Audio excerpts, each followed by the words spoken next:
Ntiisa n'ekyobeera bibuutikidde abatuuze b'e Gganda mu Nansana. Mutuuze munaabwe Agnes Nalinya abadde abeera mu zooni ya Buyira okuttibwa mu bukambwe.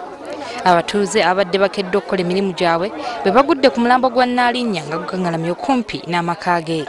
Asangiddwa n'ekiwundu ekinene ku bulago wamu n'akapapula k'omutwalo gw'ensimbi nga ku bbali waliwo eccupa ya sooda ne sapatu. Wabaddewo abantu 5 nga ndi wa 6. Mbadde nveeyo ne banga muno waliwo yafudde.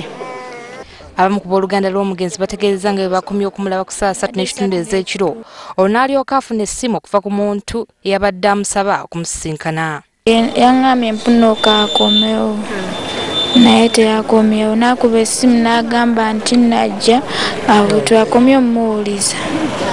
Makyambuuza omwana ku makya nebuuza nti Agi yakomyewo n'aŋŋamba teyakomyewo. Kati mbadde naba maaso nengoya tayimu kube ate brother wagire n'aŋŋamba nti waliwo omuntu battiddwa wano bayeye.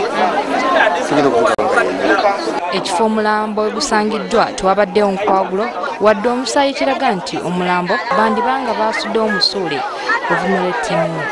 Ku mutwe gwange bumpeereza nti ayinza okuba nti yafunye akasimu okugamba bali nti kankomewo nga bali bamupangidde ne bamutwala era ku ndaba yange tebamutidde wano.